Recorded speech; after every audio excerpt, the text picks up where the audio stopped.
जय हिंद दोस्तों, वेलकम टू फटाफट series. In this I am going to discuss with you people the presidential election और president की एलिजिबिलिटी का क्राइटेरिया। ये अक्सर टॉपिक आपके सीडीएस एनडीए में पूछा जाता है रेगुलरली, और मेरे हिसाब से आप सभी को अभी तक संभव सीरीज का ये तो पता चल गया होगा the topics which are being asked by UPSC again and again. I am taking up those topics, और मेरे को श्योर है कि इन टॉपिक से फिर से क्वेश्चन बनेंगे। आप लोगों में से बहुत लोग हैं जो 20 मार्क्स को सोच के बैठे हैं। We can make you score 60 in GS, so stay tuned and understand the things which we are discussing, right? So let's start the topic now. राष्ट्रपति के इलेक्शन की एलिजिबिलिटी, ये सारी चीजें डिस्कस करेंगे। सबसे पहले एलिजिबिलिटी के बारे आर्टिकल 58 में दिया हुआ। एलिजिबिलिटी में है कि एक तो 35 साल एज चाहिए, सिटीजन ऑफ इंडिया चाहिए, eligible to be a member of Lok Sabha चाहिए। ये 3 पॉइंट्स तो चाहिए। उसके बाद ही should not hold any office of profit. Office of profit में कुछ औहदे नहीं आते, जैसे ऑलरेडी अगर राष्ट्रपति है तो वो इलेक्शन लड़ सकता है, वाइस प्रेसिडेंट है वो भी इलेक्शन लड़ सकता है, गवर्नर है वो भी लड़ सकता है, प्राइम मिनिस्टर है वो भी लड़ सकता है। इनको ऑफिस ऑफ प्रॉफिट में एक्सेप्शन है इस चुनाव में, ये पॉइंट टू बी नोटेड है। बाकी ये सभी को क्लियर है जी। कंडीशंस क्या क्या आर्टिकल 58 के तहत? He should be a citizen, completed the age of 35 years, member of Lok Sabha, office of profit under the government और द स्टेट गवर्नमेंट। इलेक्शन में पार्टिसिपेट कौन कौन करता है? Number 1, elected members of parliament. ये पॉइंट क्लियर है। All the elected members of the parliament. Again यहां पर वर्ड इलेक्टेड का बहुत बड़ा इंपॉर्टेंस है, रेलेवेंस है, क्योंकि नॉर्मली मेंबर्स ऑफ पार्लियामेंट में नॉमिनेटेड भी आएंगे। जैसे 12 राज्यसभा में नॉमिनेटेड है ना, वो लोग यहां पर पार्टिसिपेट बिल्कुल नहीं करते। और मेंबर्स ऑफ पार्लियामेंट का मतलब लोकसभा के भी और राज्यसभा के भी elected members, they will be participating, plus elected members of legislative assemblies of all the states, plus the 2 UTs which are having the legislative assembly, even the third if Kashmir, right? So nominated members will never participate in the election, neither the member who are part of legislative council, they will not be participating in the election of the president. I hope everybody is very clear.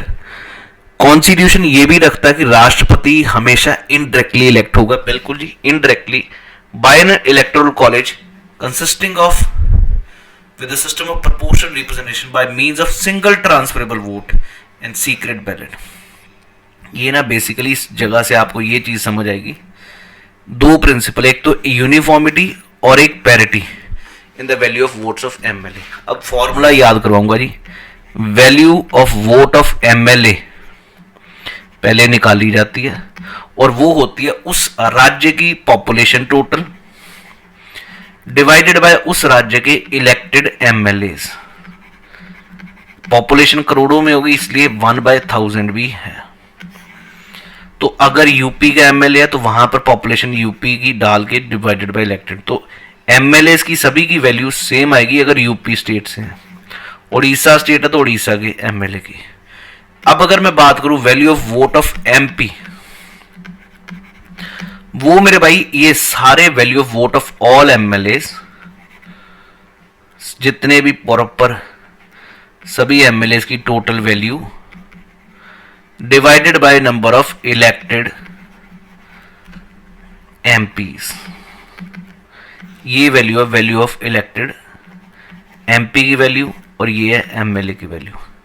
Ensure ये करना uniform हो, parity in the value of votes of MP and MLA. अब यहां पर हमने कहीं भी लोकसभा के एमपी की वैल्यू और राज्यसभा के एमपी की वैल्यू अलग नहीं निकाली, एक ही है। सारे एमएलए की, देश के जितने एमएलए हैं उनकी टोटल करनी है डिवाइडेड बाय इलेक्टेड एमपी। अब आगे बढ़ते हैं। Uniformity in the scale of representation of states, क्योंकि वहां पर एक पॉइंट टू बी नोटेड है, एक तो प्रोपोर्शनल रिप्रेजेंटेशन, दूसरा single transferable vote, secret ballot. ये तीनों पॉइंट का मतलब समझना। कॉन्स्टिट्यूशन प्रोवाइड करता है value of vote of an MLA of each state, वो किस हिसाब से? उस स्टेट की पॉपुलेशन के हिसाब से, यही लिखा। और राष्ट्रपति में के चुनाव में अगर यूपी का एमएलए तो उसके लोगों का विश्वास उस एमएलए में ज्यादा, क्योंकि वो ज्यादा लोगों को कर रहे, तो वो चीज। Then value of vote of an MLA of a state, इसीलिए total population of the state divided by number of elected MLA of the state into 1/1000। तो value of vote of each MLA of each state is calculated. आशा है कि ये सभी को clear है। और फिर value of votes of all MLA of all the states is aggregated. सभी को टोटल करके हम देखेंगे क्या करेंगे। So parity in the value of all votes of MLA and all MLA, मतलब टोटल अगर मैं एमपीज की वैल्यू टोटल करूं और टोटल एमएलए की वैल्यू की वोट करूं, वो बराबर है। ये पॉइंट याद रखना। Between the states and the union it should be laid down that the total value of votes of all elected members of the parliament shall be equal to the total value of all MLAs of all the states.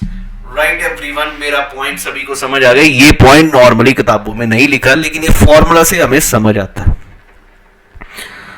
Clear है जी। अब जरा ये सारी चीज हमने अब यहां पर, तो फॉर्मूला है कि value of vote of an MP, total population value of all the votes of MLA of a state divided by number of elected MPs of the state, Rajya Sabha Lok Sabha. Single vote system है, each voter cast only one vote, how its value differs from voter to voter. Value of vote of an MP is uniformly the same, while the value of vote of an MLA differs from state to state. ये भी हमने समझ लिया। The value of vote of an MP from Orissa, like every other MP, will be the same, but the value of vote of MLA of Odisha is different from the other MLAs. Preferences देनी होती है। Single transferable vote का मतलब है ये आपका voting अगर है ballot paper A, B, C, आपने पहली प्रायोरिटी दी, सेकंड प्रायोरिटी दी, थर्ड प्रायोरिटी दी। पहले हमने फर्स्ट प्रायोरिटी वाले सभी को देखा, तो जिसके पास फर्स्ट प्रेफरेंस की अगर पहले प्रेफरेंस से ही 50% कोटा से पार हो जाता तो वो कैंडिडेट जीत जाता। लेकिन अगर हो सके नहीं आई किसी का भी 50% से ज्यादा वैल्यू, जो सबसे नीचे रहा उसका नंबर काट के फिर सेकंड प्रायोरिटी वाले गिने जाएंगे। The fails to win the required winning quota and no other candidate also gets the required winning quota, his vote is transferred to the candidate to whom he has given the second preference। समझ आ गई बात जी। हमने जो third priority मतलब जो first priority वाले बंदे में अगर जो बंदा कोई भी नहीं जीता और जो लीस्ट आया उसके वैल्यूज को हमने सेकंड प्रेफरेंस वाले गिनने शुरू करने। इस प्रकार जो सेकंड प्रेफरेंस में जीता वो। समझ आ गया कि सिंगल ट्रांसफरेबल वोट का। अब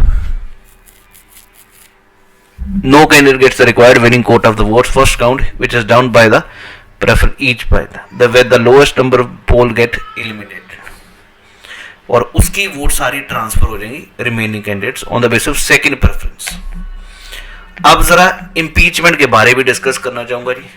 आर्टिकल 61 में इंपीचमेंट के बारे में दिया हुआ राष्ट्रपति की, उसमें यह भी लिखा है if he goes against the constitution और आउट ऑफ द कॉन्स्टिट्यूशन तब ही विल बी इम्पीच्ड।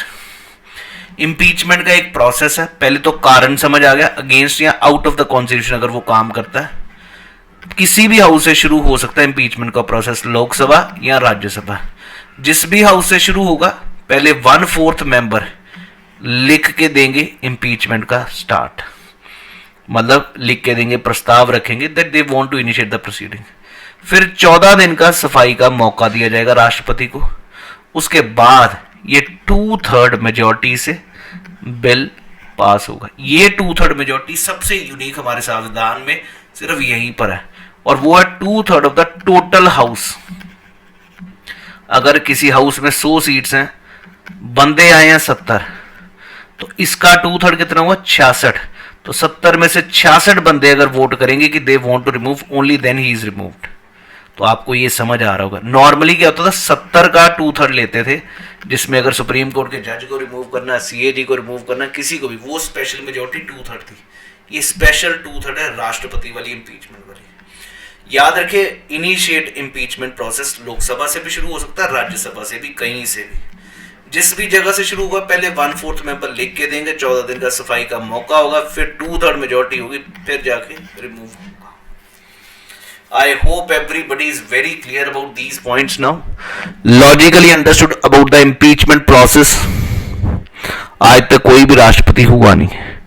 राष्ट्रपति को appoint chief justice of India करता है। अगर राष्ट्रपति ने इस्तीफा देना है तो वो उपराष्ट्रपति को देता है। अगर राष्ट्रपति उपस्थित नहीं है, एब्सेंट है या कुछ भी ऐसा है, तो उनकी जगह संभालता वाइस प्रेसिडेंट। अगर वाइस प्रेसिडेंट भी नहीं है तो चीफ जस्टिस ऑफ इंडिया। अगर चीफ जस्टिस ऑफ इंडिया भी नहीं है, senior most member of supreme court, senior most जज of the supreme court will be the one who will be holding the office. अगर सडन डेथ हो जाती है तो 6 महीने के अंदर अंदर चुनाव करवाए जाएंगे राष्ट्रपति के। हिंदुस्तान का राष्ट्रपति इन्फिनाइट टाइम तक, मतलब जितनी बारी मर्जी राष्ट्रपति बन सकता है एक बंदा, याद रखिए। ये थे कुछ प्रेसिडेंट के points. I hope you people understood the logic now. ये पहला क्वेश्चन है, इंपीचमेंट कहां से शुरू होती है? Either house. तो आंसर ए ऑप्शन होना चाहिए। Elected by an electoral college consist of elected MPs and MLAs, right. उसके बाद vice president elected by electoral college consist of MLAs and MPs. MLAs नहीं पार्टिसिपेट करते वाइस प्रेसिडेंट में। Speaker, ये ठीक है जी। तो आंसर 1 और 3 होना चाहिए, क्योंकि लोकसभा के मेंबर्स ही चूज करते हैं स्पीकर को। पहला पॉइंट ठीक है जी, पार्लियामेंट के 3 हिस्से होते हैं, लोकसभा, राज्यसभा और राष्ट्रपति। दूसरा पॉइंट गलती यहां पर क्या जी, ओनली लिखा है हाउसेज ऑफ पार्लियामेंट, जबकि लेजिस्लेटिव असेंबलीज भी करती हैं, तो इसलिए ये गलत है। तो only 1 should have been the answer. यहां पर both the houses of parliament, yes, legislative assemblies of the state, councils नहीं करती, legislative assemblies of the Delhi and Puducherry. So 1, 2 and 4 C option सही आंसर है। उसके बाद president of India is elected by proportional representation through single transferable vote. मतलब क्या? Each elected MLA and MP has an equal number of votes. ऐसा तो कुछ नहीं हमें समझ आया अभी तक। MPs and MLAs of a state have the same number of votes. अभी सेम नंबर ऑफ वोट्स का मतलब नहीं हो रहा सेम वैल्यू ऑफ वोट है, क्या कह रहे हैं? All MPs and MLAs have 1 vote, ये ठीक है जी। सिंगल है, ट्रांसफरेबल है, लेकिन 1 वोट ईच है। Of different states have different number of votes. ऐसा कुछ नहीं है, तो मैं सी ही जाना चाहूंगा जी इस क्वेश्चन में। Chairman, deputy chairman of Rajya Sabha are not the member of that house. याद रखिए, चेयरमैन जो है वो वाइस प्रेसिडेंट है, he is not a member of Rajya Sabha, तो ये तो ठीक है। लेकिन डिप्टी चेयरमैन जो होता है वो राज्यसभा से ही इलेक्ट होता है और मेंबर में से, तो ये स्टेटमेंट पूरी गलत हो गई। Nominated members of the 2 houses of parliament have no voting right in presidentship. They ठीक है जी, but they have right to vote in the election of the vice president. That's true, absolutely correct. Only 2 is the answer. Parliament of India consists of President, Council of States and the House of People. Is elected directly by the electoral college consists of both houses of only. ये गलत है, 1 only answer होना चाहिए। राष्ट्रपति सारे rules बनाएगा, transaction of the business of the house and allocation, बिल्कुल ठीक है जी। लेकिन दूसरी स्टेटमेंट यहाँ पर गलत है, प्रधानमंत्री नहीं राष्ट्रपति होगा in the name of president. So only 1 is the answer. Value, ये आईएएस 2019 का क्वेश्चन है। Value of vote of each MLA varies from state to state, बिल्कुल ठीक है जी। हमने देखा उड़ीसा का एमएलए की वोट अलग होगी यूपी की, क्योंकि आबादी पे total population of the state divided by number of elected MLA, तो वो स्टेट टू स्टेट वेरी करेगा, बिल्कुल। लेकिन value of vote of MPs of Lok Sabha is more than that of Rajya Sabha, ऐसा कुछ नहीं है, सेम है जी। चाहे वो लोकसभा का एमपी हो चाहे राज्यसभा का, वैल्यू सभी और अलग अलग स्टेट्स के भी एमपीज की वैल्यू सेम है, तो ये तो गलत हो गया जी। Only 1 is the answer. अगर कोई भी राष्ट्रपति के चुनाव में या उपराष्ट्रपति के चुनाव में डिस्प्यूट खड़ा होता है तो वो डिस्प्यूट रिजॉल्व होता है सुप्रीम कोर्ट ऑफ इंडिया में। तो ये था जी, आज हमने डिस्कस किया राष्ट्रपति के चुनाव के बारे में। अगर आपको ये वीडियो अच्छा लगे, hit a like button, to subscribe. We are going to bring out everything on this channel, check out the things. Current affairs भी बहुत थॉरली कवर किए जाएंगे आने वाले दिनों में। थैंक यू, जय हिंद।